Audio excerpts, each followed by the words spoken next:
Ladies and gentlemen, Rikers Island is not just a name.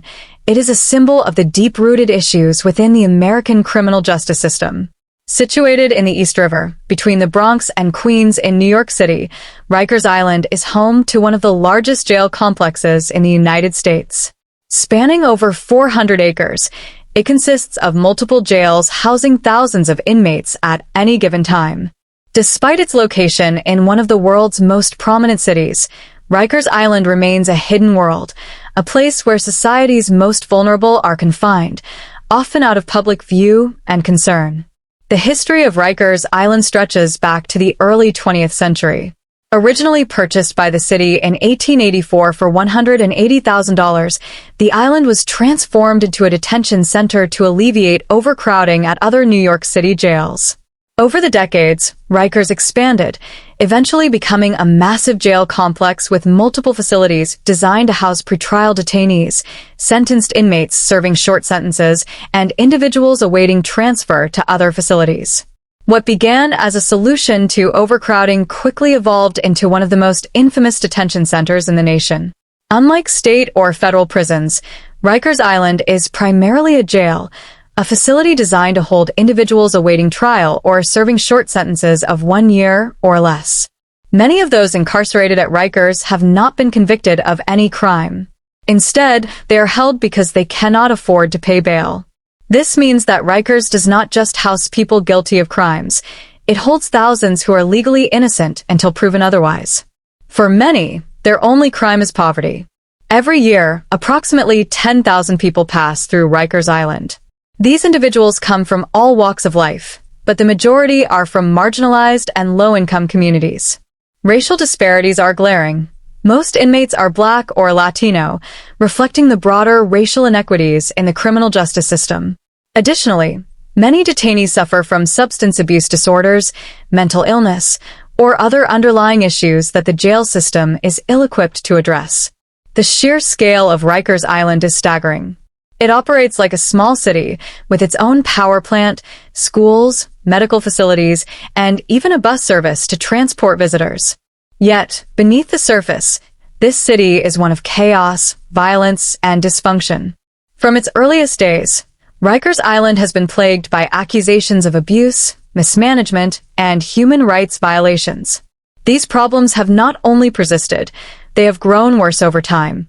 Over the years, Rikers Island has gained a notorious reputation both nationally and internationally. It is frequently cited in legal cases, human rights reports, and media investigations as an example of the worst aspects of the American penal system. Documentaries, journalistic exposés, and first-hand accounts from former inmates paint a picture of a place where violence is common, medical care is inadequate, and human dignity is routinely disregarded. For many, a stay at Rikers Island is not just a period of incarceration, it is a life-altering and sometimes life-ending experience. Critics argue that the very design and location of Rikers Island contribute to its problems. Isolated from the rest of the city by the East River, it is difficult for attorneys, family members, and advocates to access. This physical separation reinforces a sense of invisibility and neglect. Once people are sent to Rikers, they are largely out of sight and out of mind, making it easier for abuse and misconduct to continue unchecked. Rikers Island is also a microcosm of broader issues in the U.S. criminal justice system. The jail represents the intersection of poverty, race, and punishment. It reflects a system that prioritizes incarceration over rehabilitation and containment over care. The existence of Rikers raises fundamental questions about fairness, equality, and the role of justice in a democratic society. Despite numerous reform efforts and public outcry, the problems at Rikers Island remain deeply entrenched. Its legacy is one of pain and suffering for those who are incarcerated, as well as for the families and communities they leave behind. As we examine Rikers Island, we are not just looking at a jail. We're looking at a mirror that reflects the failings of the criminal justice system as a whole. Rikers Island has earned a reputation as one of the most dangerous and dysfunctional jail complexes in the United States. Its name is synonymous with violence, corruption, and systemic neglect. This notoriety is not a recent development. It has been decades in the making, fueled by countless reports of inmate abuse, staff misconduct, and inhumane living conditions. Rikers is not just a place where people are incarcerated. For many, it is a place where their basic human rights are violated daily. One of the primary factors contributing to Rikers Island's infamous reputation is the pervasive culture of violence. Both inmates and correctional officers describe the facility as a place where physical altercations are part of daily life. Inmates are often subjected to brutal beatings, both from other detainees and, in many cases, from the very officers tasked with maintaining order. These acts of violence are not isolated incidents. They are part of a larger, systemic problem where brutality has become normalized. Over the years, numerous investigations have uncovered shocking patterns of abuse. For example, reports detail how correctional officers have used excessive force to maintain control, often without accountability. In many cases, inmates who speak out against these abuses face retaliation, including being placed in solitary confinement or losing access to basic services. Some officers operate with near impunity, knowing that the chances of being held responsible are slim. This lack of oversight fosters a climate where violence flourishes unchecked. One of the most disturbing aspects of Rikers Island's reputation is how vulnerable populations, particularly young people, are treated within its walls. Until recently, New York was one of the few states where 16 and 17-year-olds were automatically charged as adults. As a result, teenagers were sent to Rikers Island, where they faced the same harsh conditions as adults. The tragic death of Caliph Browder, a young man who spent 3 years at Rikers without trial, 2 of which were in solitary confinement, brought national attention to the devastating psychological toll this environment takes on young people. His story is not unique. It represents the experiences of many who enter the facility as teenagers and leave permanently scarred, if they leave at all. The notoriety of Rikers Island extends beyond physical violence to the pervasive use of solitary confinement, a practice widely condemned by human rights organizations. Inmates placed in solitary confinement, often for minor infractions, are held in tiny, windowless cells for 23 hours a day. Research has shown that prolonged isolation can have severe psychological effects, including anxiety, depression, and suicidal thoughts. Despite calls for reform, Rikers Island has continued to rely heavily on solitary confinement as a disciplinary tool, even for individuals with mental health conditions. Corruption and mismanagement further contribute to Rikers Island's dangerous reputation. The jail has a long history of staff misconduct, including smuggling contraband, facilitating gang activity, and covering up incidents of abuse. Investigations have revealed that some correctional officers engage in illegal activities both inside and outside the facility, further eroding public trust. This culture of corruption not only jeopardizes the safety of inmates, but also undermines the effectiveness of the criminal justice system as a whole. Additionally, the lack of transparency surrounding what happens within Rikers Island exacerbates its notorious image. Families of incarcerated individuals often struggle to obtain basic information about their loved ones' well-being. Legal advocates face bureaucratic obstacles when trying to access their clients. The remote location of the jail, situated on an island accessible by a single bridge, makes it physically and symbolically isolated from public scrutiny. This isolation allows many abuses to go unnoticed and unaddressed, perpetuating a cycle of violence and neglect. Media coverage and public advocacy have played a crucial role in exposing the brutal realities of Rikers Island. High-profile lawsuits, investigative journalism, and documentaries have shed light on the facility's most egregious failings. Civil rights organizations and former inmates have spoken out against the inhumane treatment inside the jail, bringing much-needed attention to an issue that affects thousands of lives each year. Despite these efforts, the culture of violence and neglect remains deeply entrenched, and meaningful change has been slow to materialize. Rikers Island's reputation as America's most dangerous jail is not simply the result of individual failures. It reflects a broken system that prioritizes punishment over rehabilitation and turns a blind eye to human suffering. This notorious image is reinforced by the stories of those who have endured its harshest conditions, as well as by the mounting evidence that reveals a pattern of systemic dysfunction. The reality of life inside Rikers Island challenges the very notion of justice and raises pressing questions about the values that underpin the American criminal justice system. The inmate population at Rikers Island is not only large but also reflects deep inequalities within the American legal and social systems. At any given time, Rikers Island holds thousands of people, many of whom have not been convicted of a crime. Instead, they are detained while awaiting trial, often because they cannot afford to pay bail. This reality raises serious questions about fairness and the role that poverty plays in determining who remains incarcerated. The composition of the inmate population reveals a disturbing pattern. Those who are most likely to be held at Rikers are disproportionately poor, people of color, and individuals struggling with mental health and substance abuse issues. One of the most striking aspects of Rikers Island's inmate population is that the vast majority are pretrial detainees, people who have been arrested and charged with a crime but have not yet had their day in court. Many of these individuals are behind bars simply because they lack the financial resources to post bail. For low-income people, even a small bail amount can be an insurmountable barrier to freedom. This means that wealth, rather than guilt or innocence, often determines whether someone will be released while awaiting trial. As a result, Rikers Island effectively punishes poverty, keeping people confined not because they are proven dangerous, but because they are poor. The consequences of pretrial detention are severe.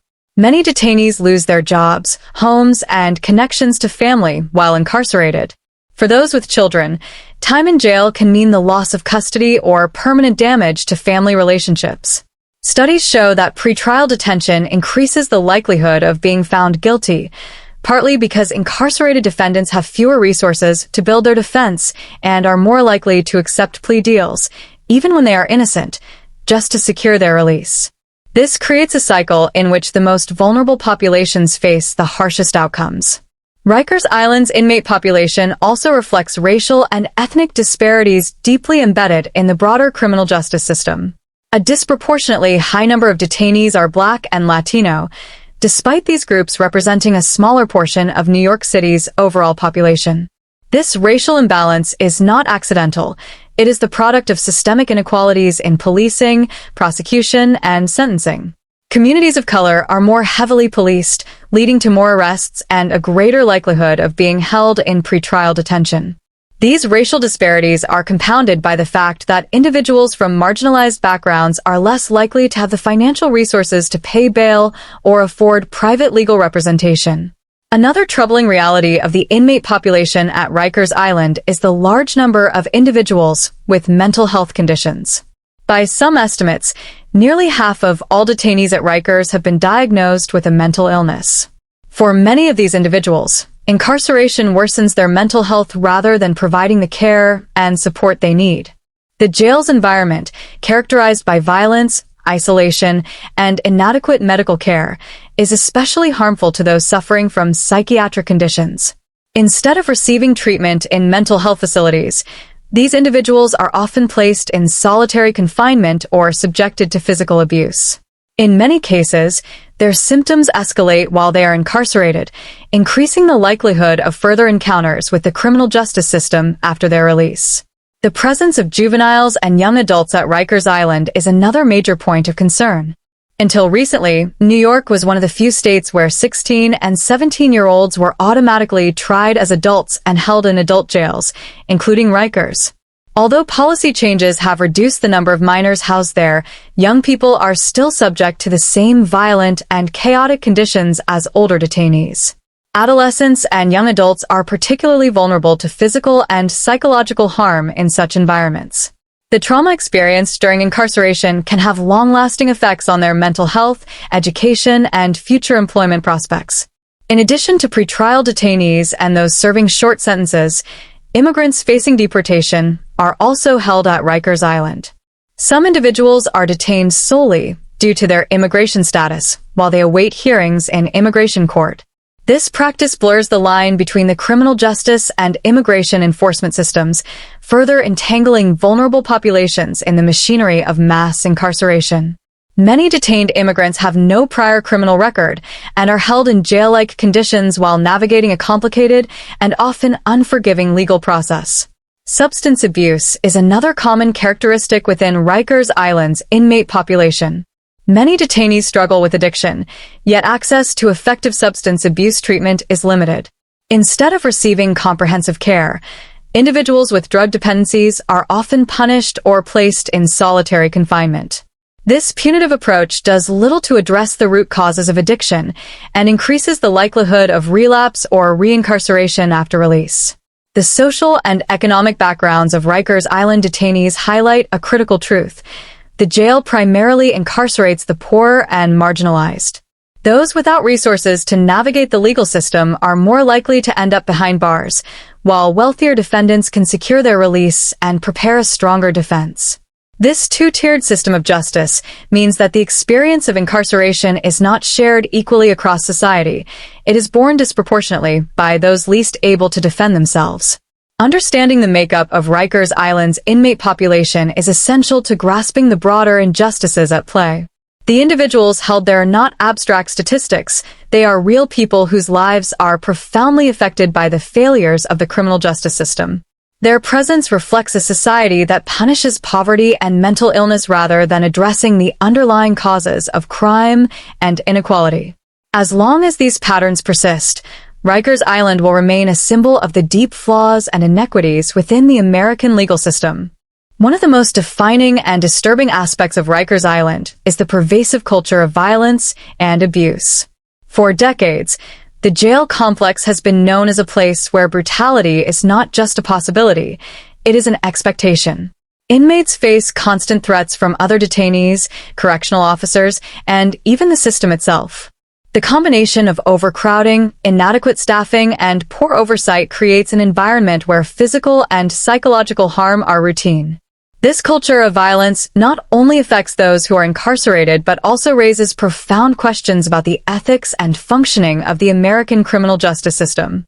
At the heart of the violence at Rikers Island is inmate-on-inmate aggression. With thousands of people confined in overcrowded and unsanitary conditions, tensions frequently escalate into physical confrontations. Territorial disputes, gang rivalries, and the daily stress of confinement create a volatile atmosphere where fights break out with alarming regularity. Many inmates feel they must adopt a posture of aggression to protect themselves from harm. This environment fosters a mentality where the strong prey on the weak, leaving vulnerable individuals, especially those who are young, mentally ill, or physically impaired, at extreme risk. The lack of effective supervision only worsens this problem. Correctional officers, often outnumbered and undertrained, struggle to maintain control. In some cases, they turn a blind eye to violence, allowing it to persist unchecked. There have even been instances where staff members intentionally pit inmates against each other, a practice known as the program, where correctional officers use violence as an informal tool of discipline or punishment. This unofficial, shadow system of control blurs the line between inmate violence and staff complicity, further embedding brutality into the daily life of Rikers Island. More troubling, however, is the violence inflicted by correctional officers themselves. While their job is to maintain order and ensure the safety of detainees, many officers engage in excessive force as a means of exerting control. Inmates have reported being beaten while handcuffed, subjected to verbal harassment, and denied basic necessities as a form of punishment. Reports from human rights organizations and legal investigations reveal a disturbing pattern of physical assaults by correctional officers, often with little or no consequence. In some cases, these assaults have led to severe injuries, permanent disability, and even death. The use of solitary confinement is another form of abuse widely documented at Rikers Island. Inmates placed in solitary, sometimes for minor infractions, are confined to small, windowless cells for up to 23 hours a day.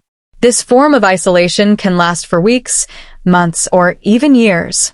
Psychological studies have consistently shown that prolonged solitary confinement can cause severe mental and emotional distress, including anxiety, depression, and suicidal ideation.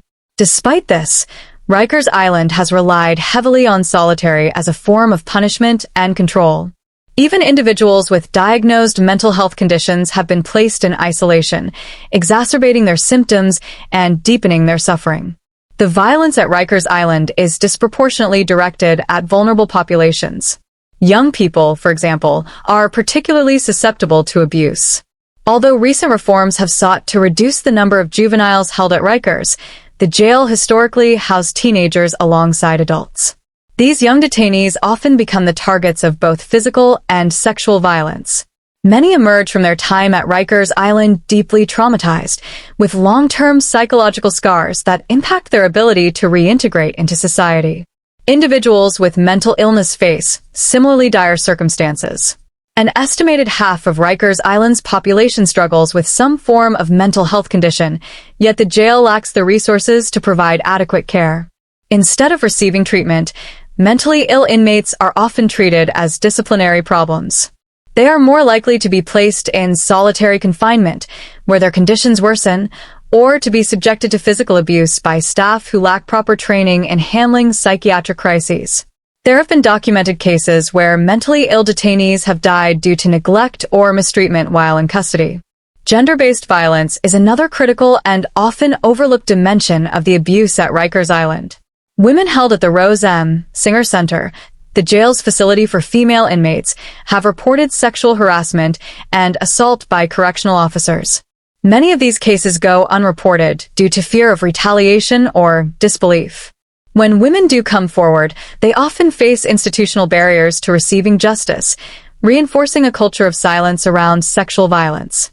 Transgender inmates also face a heightened risk of abuse, both from other detainees and from staff who may deny them access to gender-affirming care or housing that aligns with their identity.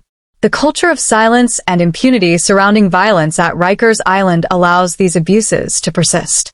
Many correctional officers who engage in misconduct face little or no disciplinary action. The jail's isolated location on an island, combined with bureaucratic barriers, makes it difficult for outsiders, lawyers, journalists, and advocates to monitor conditions effectively. This lack of transparency means that many incidents of abuse go unrecorded, unreported, and unpunished. High-profile lawsuits and media investigations have repeatedly exposed these patterns of abuse, leading to legal settlements and calls for reform. Yet, meaningful change has been slow and inconsistent. In 2015, a federal investigation by the U.S. Department of Justice found that the New York City Department of Correction engaged in a culture of violence against adolescent inmates. As a result, the city agreed to implement reforms, including better training for staff and increased oversight. However, reports from watchdog organizations indicate that violence and abuse remain persistent problems, despite these promises. The physical violence is compounded by psychological abuse and neglect. Inmates report being denied access to medical care, hygiene products, and basic necessities. Some are left in filthy, overcrowded cells for days, without intervention. Others face verbal harassment, humiliation, and threats from both staff and fellow detainees. This constant exposure to violence and degradation creates an atmosphere of fear and hopelessness, where survival takes precedence over everything else. Ultimately, the violence and abuse at Rikers Island are not isolated incidents. They are the result of systemic failures.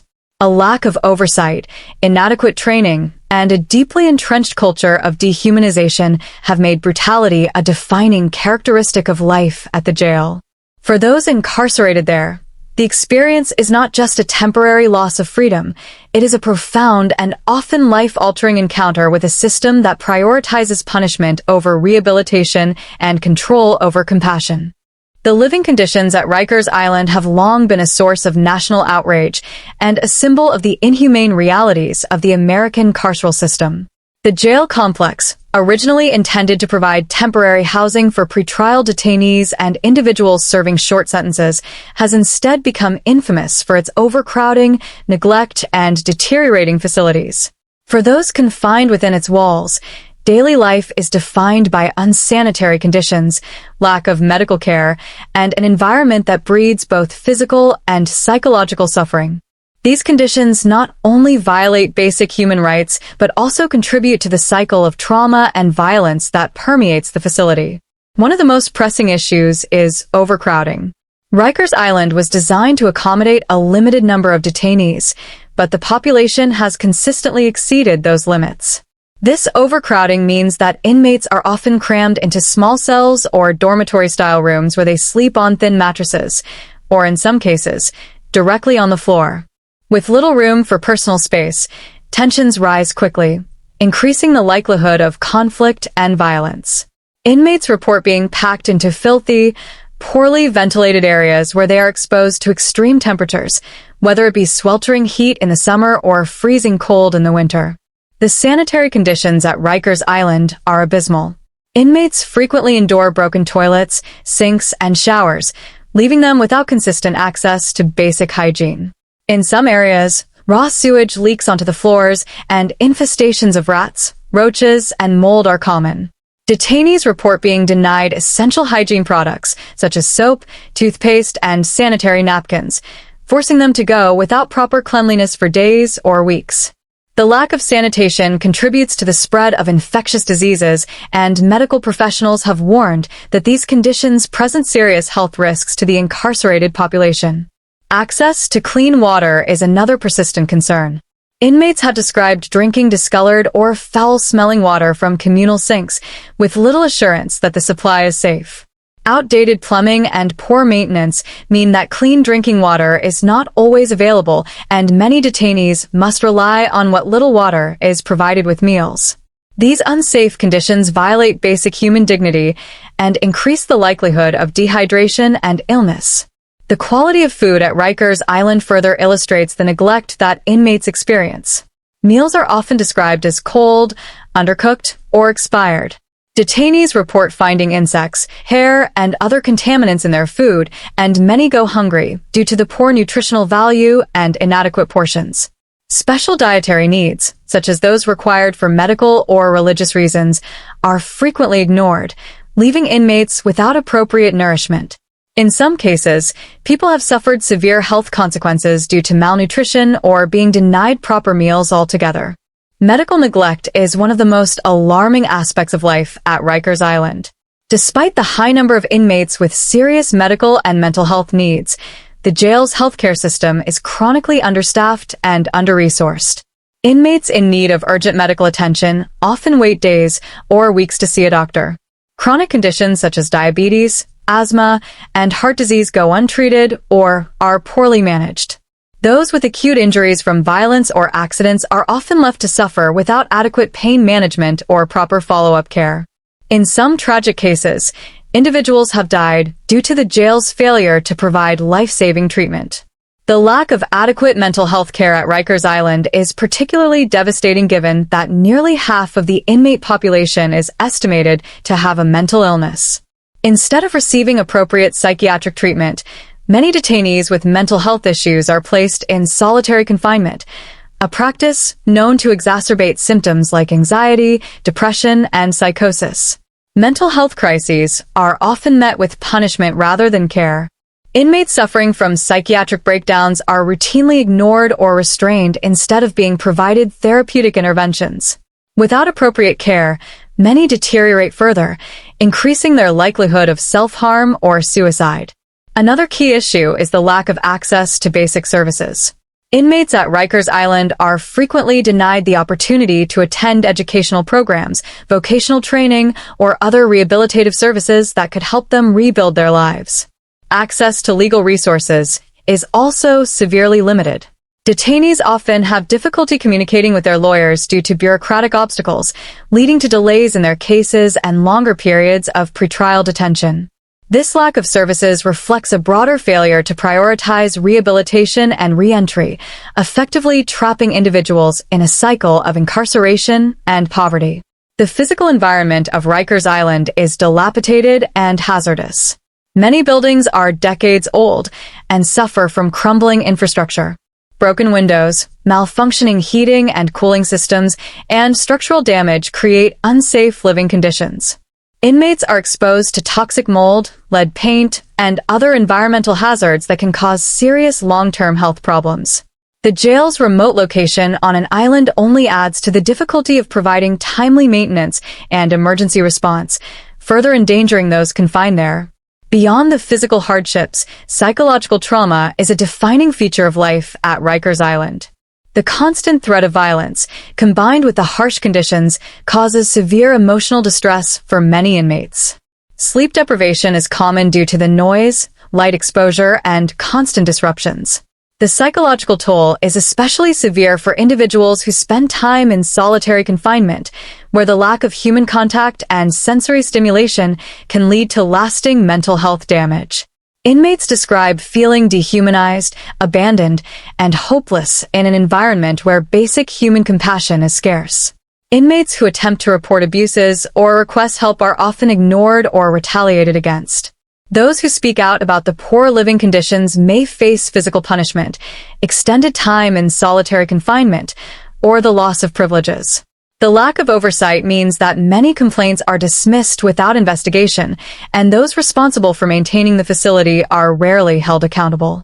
This culture of impunity allows neglect and abuse to continue unchecked, worsening the already dire conditions for those inside. The impact of poor living conditions at Rikers Island extends far beyond the walls of the jail. Incarcerated individuals often carry the physical and psychological scars of their time at Rikers long after they are released. Families of detainees also suffer, as they struggle to maintain contact with their loved ones and witness the harm caused by these conditions. Communities, especially those disproportionately affected by incarceration, feel the ripple effects of a system that dehumanizes and punishes rather than rehabilitates and restores.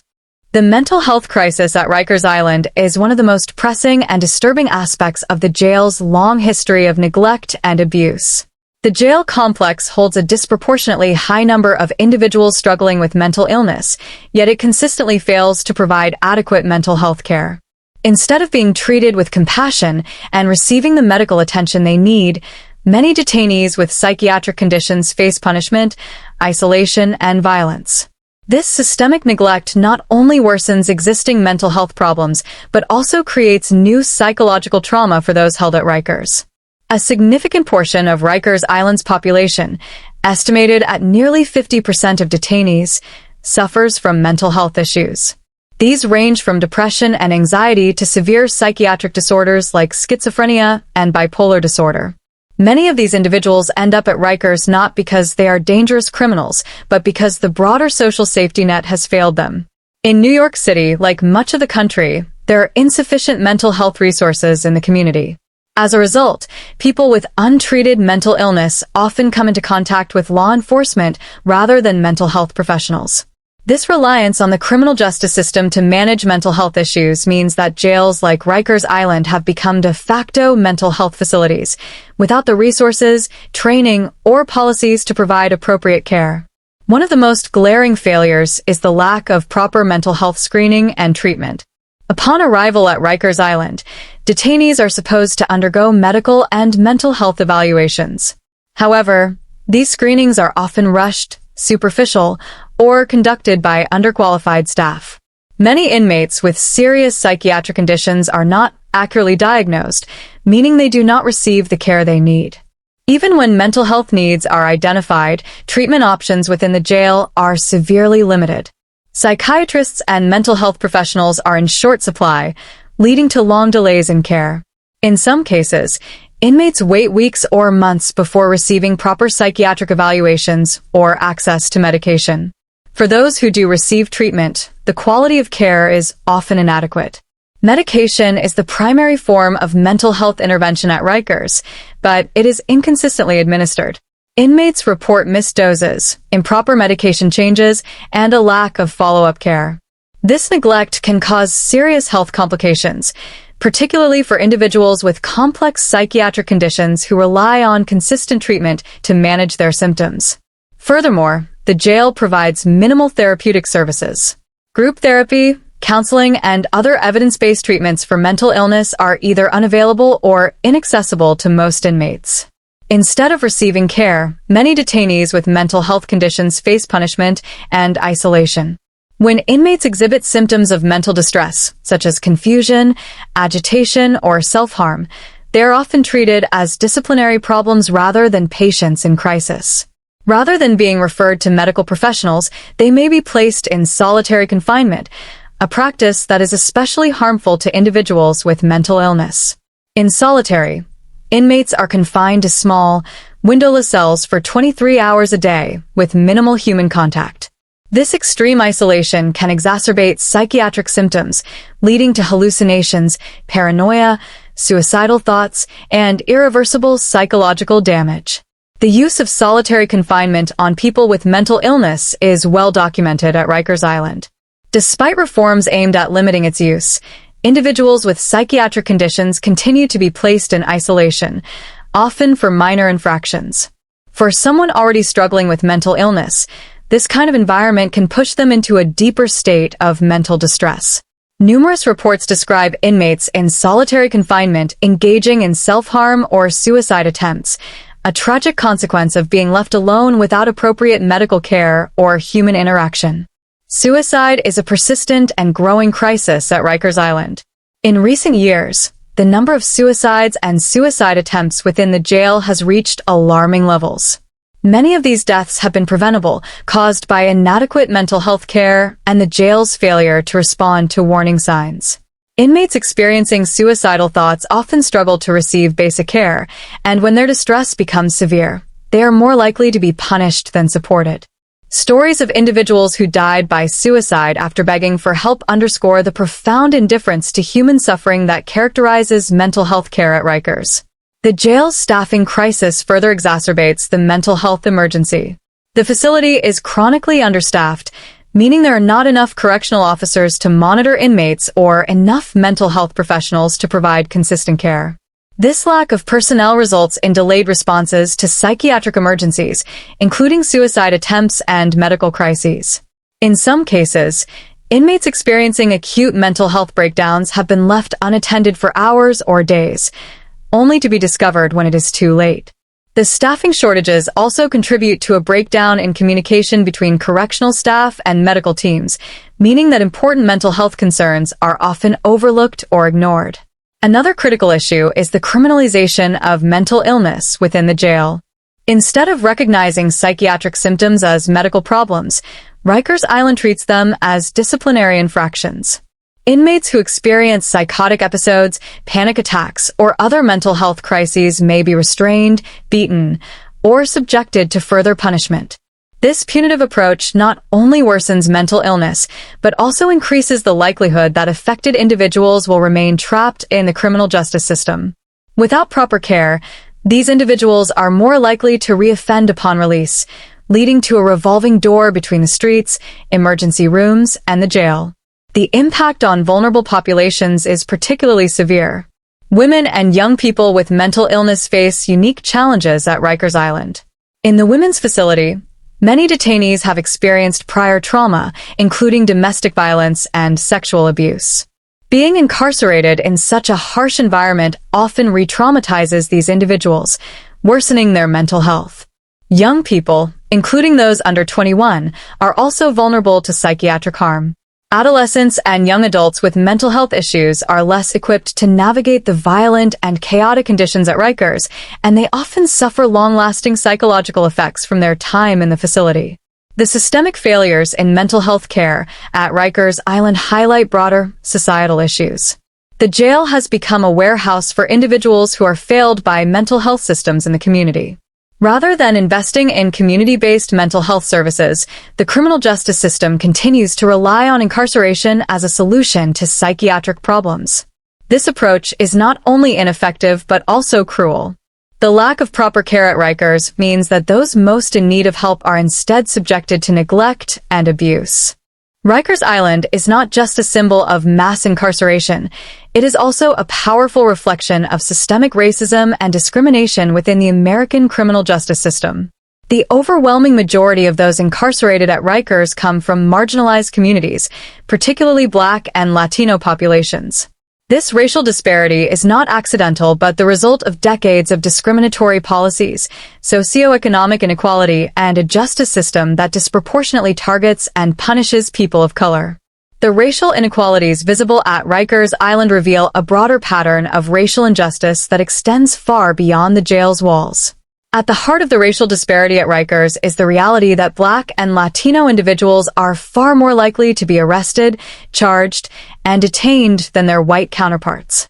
In New York City, Where the jail primarily draws its population, people of color are disproportionately stopped, frisked, and arrested, particularly in low-income neighborhoods.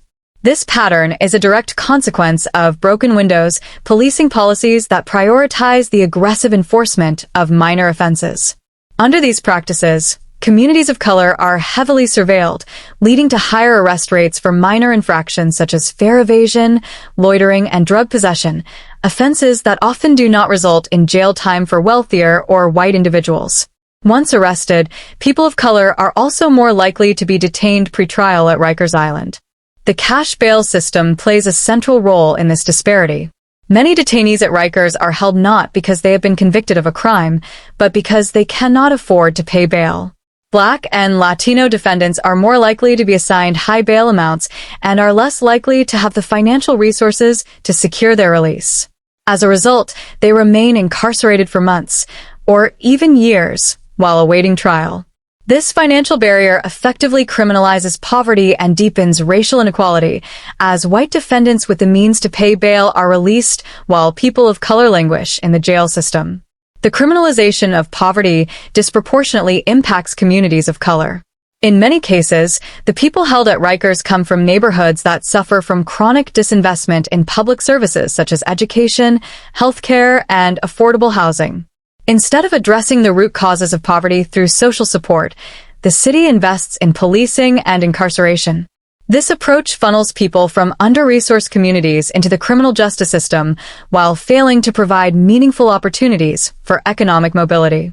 For those who enter Rikers Island, the experience of incarceration often reinforces a cycle of poverty, making it harder to find employment, housing, and stability after release. Racial discrimination at Rikers Island is not limited to who is detained. It also shapes how detainees are treated. Numerous reports and first-hand accounts reveal that Black and Latino inmates face harsher discipline, more frequent use of force, and fewer opportunities for release or rehabilitation. Correctional officers, who hold the power to enforce rules and administer punishment, have been found to treat detainees differently based on race. Black and Latino inmates are more likely to be placed in solitary confinement, subjected to violent assaults, and denied access to medical care. This racial bias extends to mental health care, where people of color with psychiatric needs are often viewed through a punitive lens rather than a therapeutic one.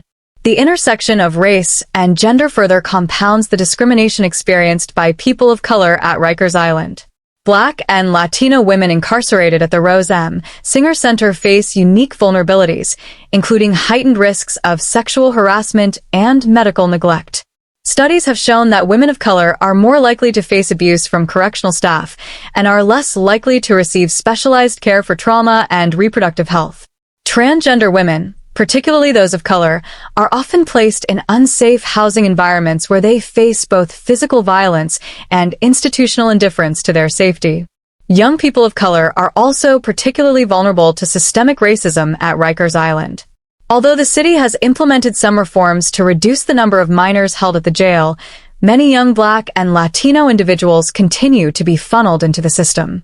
Adolescents and young adults of color face harsh treatment, including physical abuse and prolonged solitary confinement. For many, their first encounter with the criminal justice system occurs during their teenage years, creating a school-to-prison pipeline that traps them in cycles of incarceration and economic hardship. Young people of color are less likely to be offered alternatives to incarceration, such as diversion programs or community-based support. The effects of systemic racism at Rikers Island extend beyond the jail itself and impact families and communities. When a person is incarcerated, entire families suffer the consequences. Parents held at Rikers, many of whom are Black or Latino, are separated from their children, causing emotional and economic strain. These separations disrupt family structures and increase the likelihood that children will experience housing instability, poor academic outcomes, and future interactions with the criminal justice system. For communities already burdened by systemic racism, the incarceration of loved ones at Rikers exacerbates social and economic inequality, making it even harder for these neighborhoods to thrive. The legal system's bias against people of color is further reinforced by the way cases are prosecuted and adjudicated. Studies consistently show that Black and Latino defendants are more likely to receive harsher charges, longer sentences, and fewer opportunities for plea deals. Once at Rikers, these individuals face a judicial process that moves slowly and often fails to protect their rights. Many are pressured to accept plea deals, regardless of guilt, simply to secure their release and escape the inhumane conditions of the jail. This coercive system disproportionately impacts people of color who cannot afford robust legal defense or endure lengthy pretrial detention. Despite public scrutiny and demands for reform, racial disparities persist at Rikers Island. While some policy changes, such as bail reform, have reduced pretrial detention, the system continues to disproportionately incarcerate people of color. The slow pace of reform reflects a broader societal indifference to the suffering of Black and Latino communities within the carceral system. This ongoing inequality calls into question the fairness of a justice system that claims to treat all individuals equally under the law but, in practice, punishes people of color more harshly and more frequently. Ultimately, systemic racism at Rikers Island is not just a reflection of the jail itself. It is a symptom of deeper racial inequities in American society. The policies and practices that sustain racial discrimination within Rikers are rooted in historical patterns of segregation, criminalization, and the devaluation of Black and Latino lives. As long as the jail continues to exist in its current form, it will remain a powerful symbol of how deeply racism is embedded in the structures of the criminal justice system and the broader social fabric. One of the most pervasive and troubling aspects of Rikers Island is the lack of adequate oversight and accountability. Despite decades of documented abuses, systemic neglect, and numerous high-profile investigations, the facility continues to operate with little transparency and minimal consequences for those responsible for maintaining the jail's conditions. This failure of oversight allows a culture of violence and neglect to persist, leaving detainees vulnerable to harm while those in power avoid responsibility. The absence of effective accountability mechanisms not only perpetuates the crisis at Rikers, but also undermines public trust in the criminal justice system as a whole. At the heart of this problem is the lack of external oversight. Although Rikers Island is officially overseen by multiple entities, including the New York City Department of Correction, DOC, the Board of Correction, BOC, and various independent monitors, these bodies have historically failed to enforce meaningful reforms. The DOC, which operates the jail, has been criticized for its inability or unwillingness to hold its own staff accountable for misconduct. Correctional officers who engage in violent or abusive behavior are rarely disciplined, and when they are, the consequences are often minimal. This culture of impunity fosters an environment where brutality is not only tolerated but, in many cases, encouraged. The Board of Correction, which is tasked with providing independent oversight, has also faced criticism for its lack of effectiveness. While the BOC has the authority to investigate complaints, monitor conditions, and establish minimum standards for the treatment of detainees, it lacks the power to enforce significant changes. Many of its recommendations are ignored by the DOC, and the board itself is often viewed as being too closely aligned with the very agencies it is meant to regulate. As a result, even when abuses are documented and publicized, there is little follow-through to ensure accountability or implement long-term reforms. One of the most egregious consequences of inadequate oversight is the routine use of excessive force by correctional staff. Reports from watchdog organizations and government investigations have repeatedly documented a pattern of violent assaults on detainees, many of whom suffer serious physical and psychological harm. In some cases, inmates have died as a direct result of staff brutality or neglect. Despite these findings, few correctional officers are ever prosecuted or terminated for their actions. Internal investigations are often cursory, biased in favor of the staff, and lack transparency.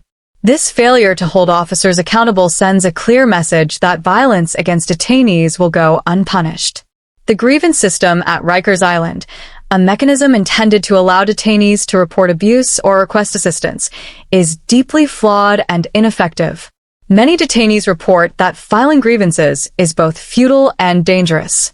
Complaints are frequently ignored, lost, or dismissed without proper investigation. Those who do attempt to report misconduct often face retaliation from staff, including physical abuse, verbal harassment, and placement in solitary confinement.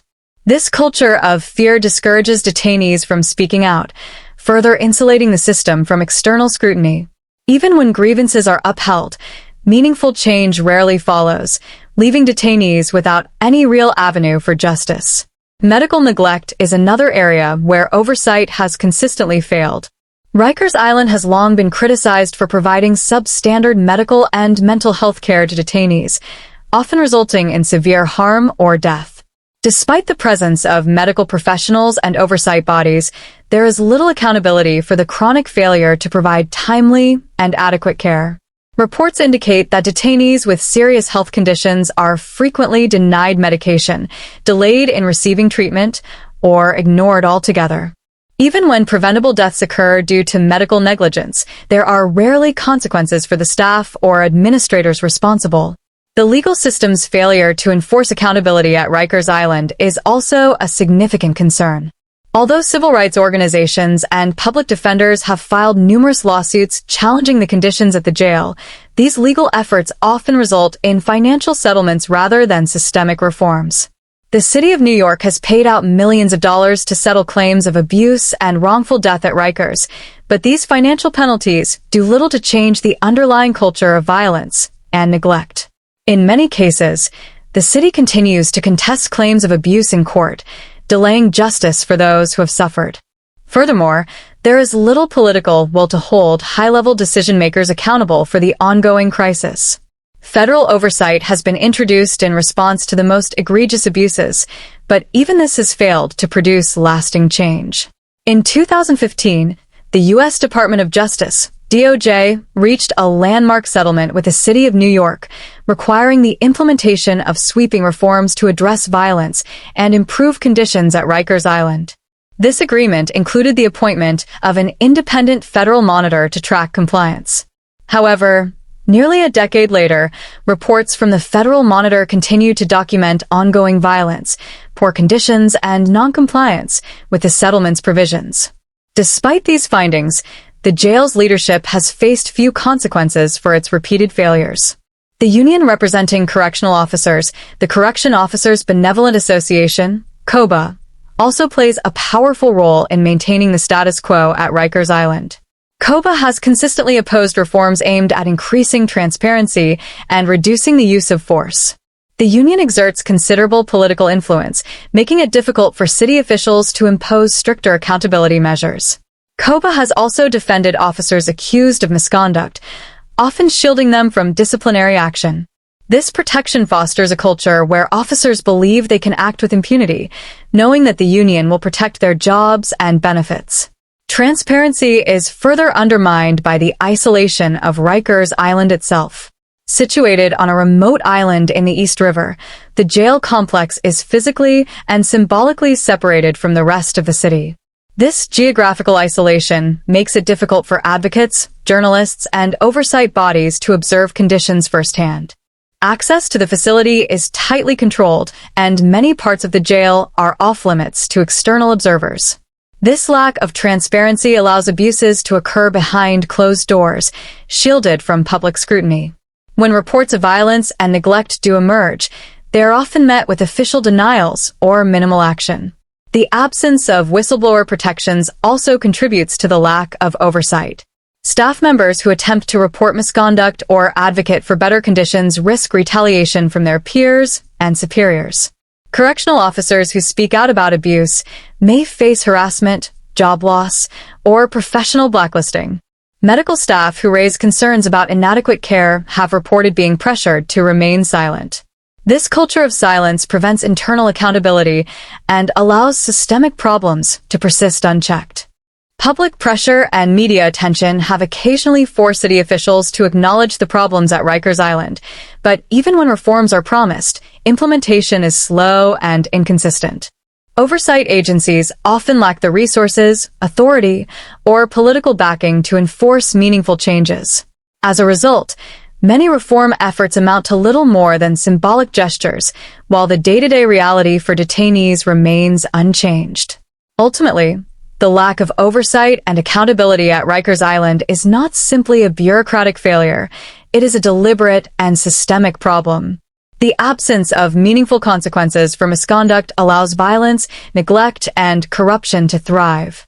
Without stronger mechanisms for transparency, independent oversight, and legal accountability, the cycle of abuse at Rikers will continue, with devastating consequences for those trapped inside its walls. The human cost of Rikers Island extends far beyond its physical walls, leaving a trail of broken lives, devastated families, and communities struggling under the weight of mass incarceration. For decades, Rikers Island has been a symbol of systemic failure, a place where the most vulnerable members of society are subjected to inhumane conditions, violence, and neglect. The individuals detained there are not just statistics. They are human beings, mothers, fathers, sons, daughters, whose lives are profoundly and often irreversibly affected by their time at the jail. The human toll is not confined to the people incarcerated. It ripples outward, impacting loved ones, neighborhoods, and the broader social fabric. At the most basic level, the physical and psychological harm experienced by those incarcerated at Rikers Island is staggering. Detainees face constant threats to their safety from both correctional staff and other inmates. Physical assaults are commonplace, with some resulting in permanent injury or death. The use of force by guards is often excessive and unjustified, leaving many detainees with broken bones, internal injuries, and long-lasting trauma. Survivors of this violence describe the jail as a place where human dignity is stripped away and survival becomes the primary focus. This brutal environment does not distinguish between those accused of violent crimes and those held for minor infractions. Everyone is subject to the same culture of fear and brutality. The mental health consequences of incarceration at Rikers Island are equally devastating. For many detainees, the psychological impact of confinement lasts long after they are released. The harsh conditions, overcrowded cells, isolation, and constant surveillance create a profound sense of hopelessness and anxiety. Those placed in solitary confinement suffer the most severe consequences. Isolated for up to 23 hours a day in small, windowless cells, detainees experience hallucinations, paranoia, depression, and suicidal ideation. This psychological torture is particularly harmful to those with pre-existing mental health conditions, but even individuals with no prior history of mental illness can suffer long-term psychiatric damage. Suicide is a tragically common occurrence at Rikers Island. Many detainees, facing unbearable conditions and prolonged uncertainty about their legal status, take their own lives. In recent years, the number of suicides at the facility has risen alarmingly, reflecting the profound emotional and psychological toll of incarceration. Some of these deaths could have been prevented with adequate mental health care and proper intervention, but the jail's neglect of detainee well-being allows these tragedies to continue unchecked.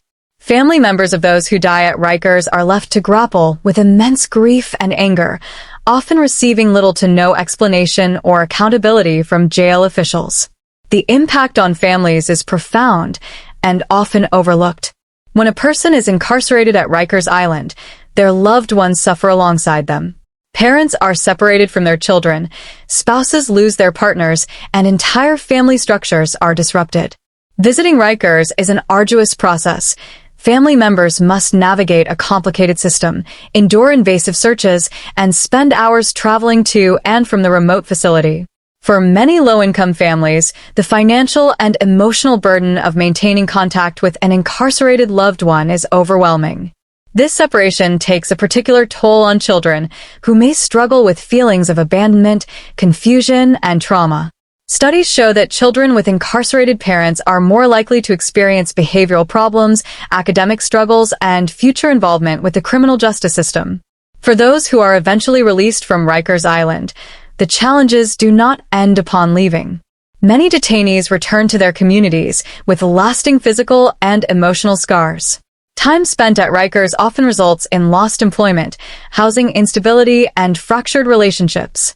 The stigma of incarceration follows individuals long after their release, making it difficult to find jobs, secure housing, or reintegrate into society.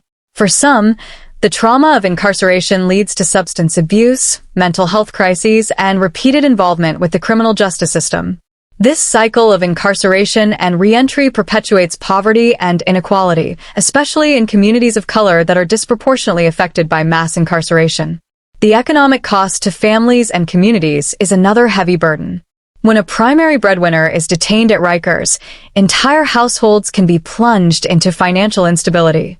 Legal fees, bail payments, and lost income create severe economic hardship, forcing families to make impossible choices between paying rent, buying food, or supporting their incarcerated loved one. In communities where incarceration is common, the constant removal and return of community members disrupt social cohesion and deepen cycles of poverty. These neighborhoods often face chronic underinvestment in education, healthcare, and social services, while resources are funneled into the costly and ineffective carceral system. Rikers Island also exacts a moral and ethical toll on society as a whole. The existence of a jail where people are routinely abused, neglected, and forgotten reflects a failure of basic human decency. The jail disproportionately impacts the poor, the mentally ill, and people of color, groups that are already marginalized and disadvantaged. This systemic injustice forces society to confront uncomfortable questions. Why do we tolerate the inhumane treatment of our fellow citizens? What does it say about our values when we warehouse human beings in conditions that violate their most fundamental rights? The ongoing crisis at Rikers challenges the notion that the justice system is fair and equitable, revealing instead a system that punishes the vulnerable while protecting those in power. The human cost of Rikers Island is also reflected in the stories of those who suffer there. Behind the statistics are individuals with hopes, dreams, and families. Many of those incarcerated are people who have not been convicted of a crime. They are held because they cannot afford bail or are awaiting trial in an overburdened legal system. These individuals, presumed innocent under the law, endure months or years of confinement under conditions that degrade their humanity. Their stories of physical abuse, medical neglect, and psychological torment are a stark reminder that the people held at Rikers are not nameless or faceless. They are human beings whose lives matter. In the broader context, the social consequences of Rikers Island extend beyond those directly affected. The jail symbolizes a society that relies on incarceration as a solution to social problems rather than investing in community-based alternatives. Instead of addressing the root causes of crime, poverty, lack of mental health care, and systemic racism, New York City continues to pour billions of dollars into a broken and inhumane system. The human cost of this approach is immeasurable, as generations of people are trapped in a cycle of incarceration and deprivation. The moral failure of Rikers Island reflects a broader societal failure to uphold justice, fairness, and the inherent dignity of all people. The crisis at Rikers Island has sparked widespread calls for reform from activists, public officials, legal advocates, and communities directly affected by the jail's brutal conditions. For decades, those who have suffered under the violence and neglect of Rikers, and those who fight for justice, have demanded sweeping changes to the criminal justice system. The overwhelming consensus is clear. The conditions at Rikers Island are inhumane, and the system must be dismantled or transformed. Yet, despite years of promises and proposed reforms, meaningful change has been slow, inconsistent, and often undermined by political and institutional resistance. One of the most significant demands from advocates is the closure of Rikers Island altogether. In 2017, after mounting pressure from activists, the New York City Council and then Mayor Bill de Blasio committed to closing Rikers Island and replacing it with a system of smaller, borough-based jails. This plan, known as the borough-based jail system, aims to reduce the city's jail population, create safer and more humane facilities, and bring detainees closer to their families and legal resources. The goal was to close Rikers by 2027, but significant challenges and delays have put this timeline in jeopardy. Bureaucratic inertia, construction setbacks, and shifting political priorities continue to stall progress, leaving thousands of people trapped in a system that has been widely condemned. A key part of the push for reform is reducing the jail population. Many advocates argue that the most effective way to address the humanitarian crisis at Rikers is to stop sending people there in the first place. This means ending policies that drive mass incarceration, such as cash bail, harsh sentencing laws, and aggressive policing in communities of color. In 2020, New York State implemented a series of bail reform laws designed to reduce the number of people held in pretrial detention for nonviolent offenses. While these reforms initially led to a significant decrease in the jail population, political backlash and fear-mongering about crime have led to rollbacks that have once again increased the number of people detained. Critics argue that any real reform must focus on dismantling the structures that criminalize poverty and mental illness while expanding alternatives to incarceration. Another critical aspect of reform involves addressing the treatment of mentally ill detainees. A significant portion of the Rikers population suffers from mental illness, and the jail is ill-equipped to provide adequate care. Mental health advocates have long argued that people experiencing mental health crises should not be incarcerated, but rather placed in community-based treatment programs that offer therapeutic support. Programs like diversion courts and crisis intervention teams provide effective alternatives to incarceration, reducing the likelihood of recidivism while offering individuals the care they need. However, these programs remain underfunded and underutilized, and many people with mental health issues continue to be funneled into the punitive environment of Rikers Island. Improving conditions of confinement has also been a major focus of reform efforts. Even as advocates push for the closure of Rikers, many argue that immediate action is needed to improve the lives of those currently incarcerated. This includes reducing the use of solitary confinement, increasing access to medical and mental health care, and ensuring safe and sanitary living conditions. In 2021, New York City passed the Halt Solitary Confinement Act, which limits the use of solitary confinement and mandates more humane treatment for incarcerated people. However, reports from watchdog groups indicate that solitary confinement, or practices resembling it, continues under new names and meaningful oversight is still lacking. Labor reforms, particularly regarding correctional officer accountability, are also crucial to any meaningful change. For years, the Correction Officers Benevolent Association, COBA, has wielded enormous influence over jail policies, often resisting efforts to increase transparency and accountability. Advocates argue that independent oversight bodies must have the power to investigate misconduct, discipline officers who engage in abuse, and enforce reforms. Additionally, there are calls to demilitarize the culture of correctional facilities by shifting away from punitive approaches toward restorative justice and rehabilitation. Community organizations and grassroots movements play a vital role in demanding systemic change. Groups like #CloseRikers, Vocal New York, and the Cattle Center for Equity, Health, and Justice have been at the forefront of organizing efforts to hold public officials accountable and center the voices of those directly impacted by incarceration. These organizations highlight how incarceration disproportionately affects communities of color and advocate for solutions that prioritize investment in social services, housing, education, and health care over jails and police. Their work underscores the belief that public safety is best achieved by addressing the root causes of crime, such as poverty and lack of opportunity, rather than expanding carceral institutions. Legal advocacy and federal intervention have also been critical in pushing for reforms. In 2015, the U.S. Department of Justice, DOJ, issued a scathing report detailing a culture of violence at Rikers Island, particularly against adolescents. This led to a federal consent decree requiring the city to implement reforms under the supervision of an independent monitor.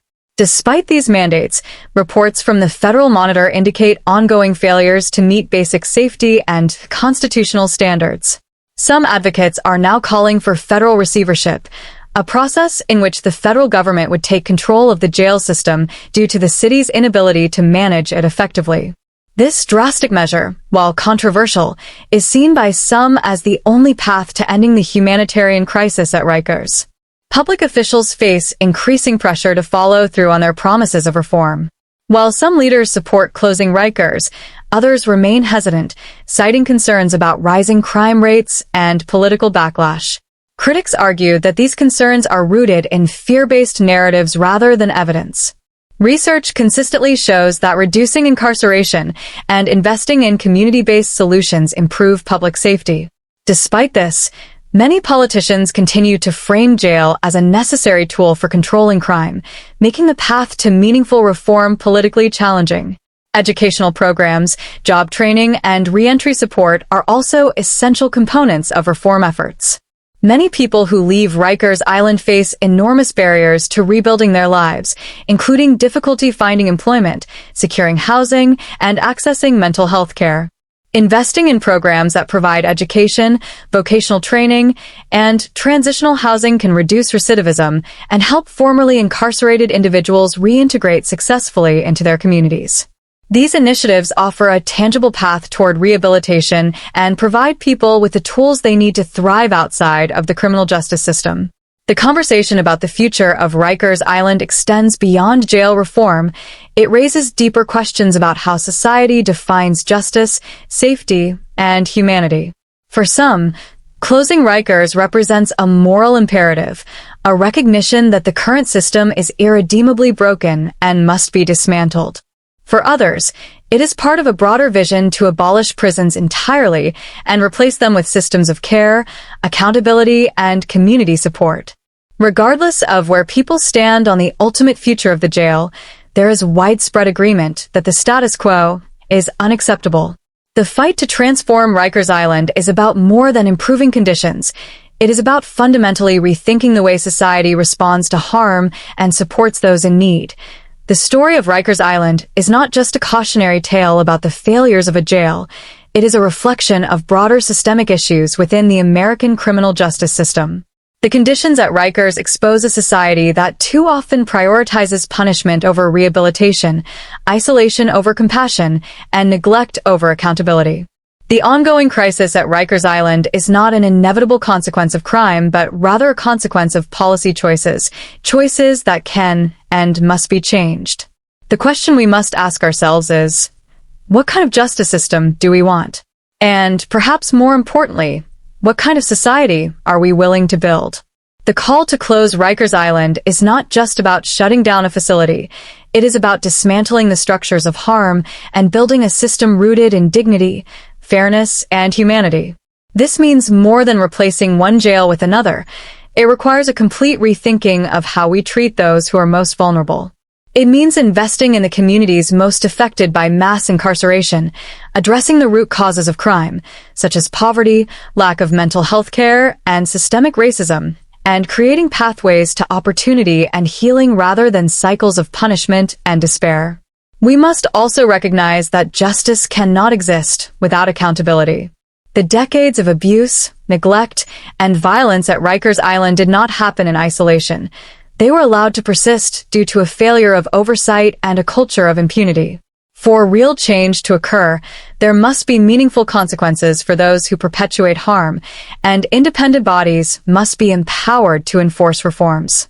Without accountability, promises of change remain hollow, and the cycle of abuse will continue. But there is reason to hope. The growing movement to close Rikers Island is driven by survivors, families, advocates, and community leaders who refuse to accept injustice as inevitable. Their voices, often the voices of those most directly harmed, demand that we imagine a future where no one is subjected to the inhumanity of places like Rikers. These voices remind us that every person, regardless of their mistakes or circumstances, deserves to be treated with dignity and respect. The path forward requires courage and collective action. It requires city officials, policymakers, and the public to prioritize human rights over political expediency. It means choosing to invest in care rather than cages, in healing rather than harm. The fight to close Rikers Island is not just about tearing down walls. It is about building a future where justice is truly just and where no one is left behind. In the end, how we respond to the crisis at Rikers Island reflects who we are as a society. Will we continue to allow injustice to fester behind closed doors, or will we seize this moment to create a system that reflects our highest values? The time for action is now, because every day we delay, lives remain at risk. The future of Rikers Island is not only a test of our criminal justice system, it is a test of our shared humanity. And the outcome will define us for generations to come.